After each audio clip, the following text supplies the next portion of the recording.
Yeah, Steve, folks have been able to enjoy being out of lockdown by going to sporting events or concerts or things of that nature now that we have a vaccine circulating. But because hospitalizations keep increasing and cases keep going up as well, that excitement and enjoyment is now turning into fear.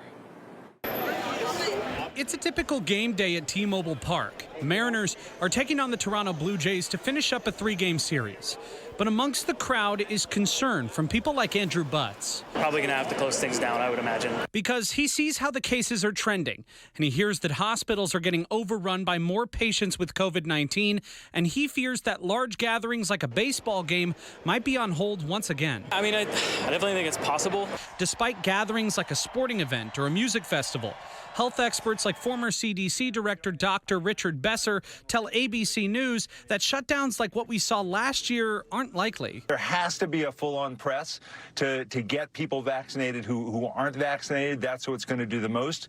But it's not going to be the same kind of situation that we saw a year ago. He says that's partly because we're seeing the more vulnerable groups get vaccinated even as the Delta variant circulates. If anything, Besser says it will depend on where outbreaks are happening that determines what measures might be taken. I think what we're going to see is schools closing when cases spread through schools. We're going to see more recommendations for use of masks. We're already seeing where household members that didn't attend the concert are now becoming ill.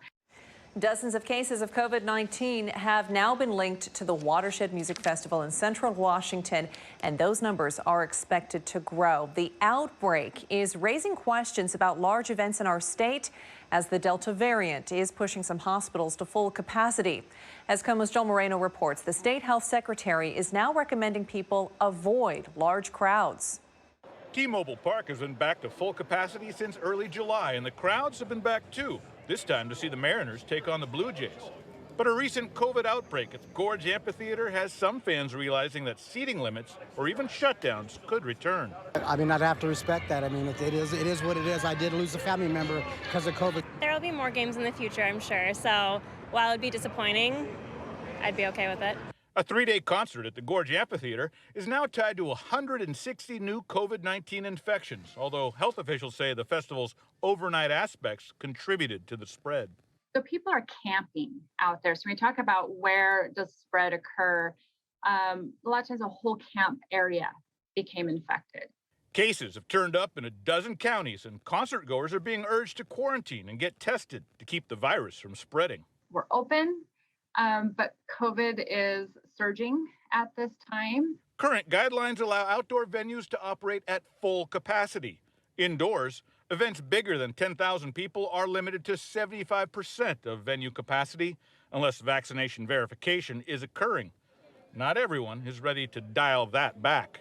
I understand the want to break down the gatherings and limit the people, but I feel like that'd be taking a step backwards. And that was KOMO's Joel Moreno reporting. We checked if the governor is going to change any guidance due to the Delta variant, and we were told his office is looking at a variety of options. Vaccinations were not mandatory at that Watershed Music Festival at the Gorge, but starting October 4th, Live Nation says all performers and concert goers will have to show proof of vaccination or a negative test to attend their shows. The CEO says it is using the model developed for Lollapalooza in Chicago. The company claims 90% of the people there were fully vaccinated. Health officials say of the 385,000 people who attended, 203 tested positive. Watershed had much lower attendance of about 20,000. Our state is now seeing daily infection counts in the 3,000 range for the first time since the winter surge. Nearly 3,200 new cases were reported on Friday. Another 24 people have died, and there was a big jump in hospitalizations, 221 new patients since the day before. Tonight, the search for more survivors underway in Haiti after a massive earthquake struck that country. So far, nearly 1,300 people have died.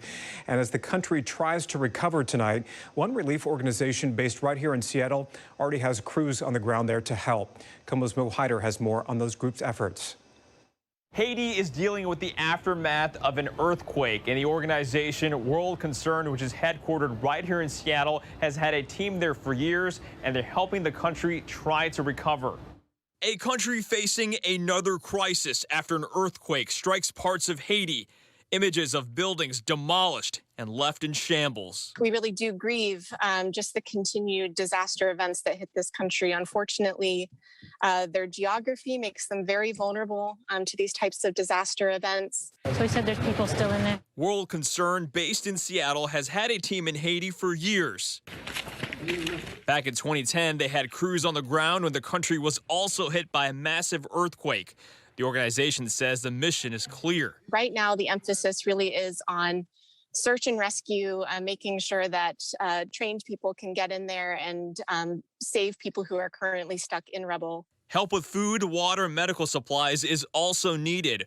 World Concern is also looking towards the future. Looking at what were things that were vulnerable in construction, even in terms of where houses are built, and looking at how can we build back in a way that's safer and stronger, so that this doesn't happen the next time an earthquake happens. So not only can communities recover, but come back even stronger. And then we're moving as quickly as possible into that recovery phase, which is really about rebuilding and trying to build back better as well. Yeah, see, she tells me she actually didn't know she needed it, but she's glad she's eligible during this very difficult time. My world has gotten smaller while the rest of the people are getting bigger. Donna Hawkins has been fully vaccinated for months, but still goes everywhere with a mask and keeps her distance. After a trip to her doctor back in June, she found out she was immunocompromised. It was very, I want to say, crushing. We had planned we were going to be doing a cruise this August because we were fully vaccinated and they required everybody to be fully vaccinated, but I can't be in indoor places with that many people.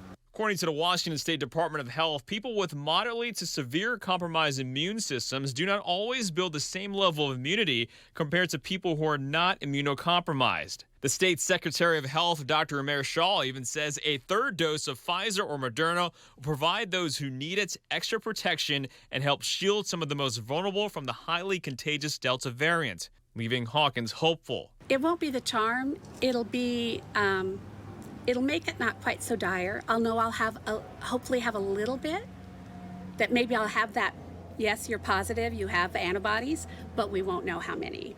The new development doesn't apply to the general population. With rising case counts fueled by the spread of the highly contagious variants, a third dose could eventually be on the way for others. But doctors say we aren't there yet. It would have to be in an orderly fashion. So you would not want to say, okay, now everybody's going to go getting a third boost. It'll be in an orderly fashion in a timely way. But Hawkins is ready for hers now so she can get one step closer to the life she loves. What do you miss the most about just being normal?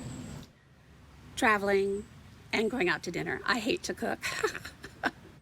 Hi, everyone. I'm Preston Phillips from KOMO News. Thanks for checking out the KOMO YouTube channel. You can see more of our videos right here by clicking on the video links for more news from the Seattle area and Western Washington. Oh, and don't forget to click the subscribe button below so you don't miss our YouTube updates.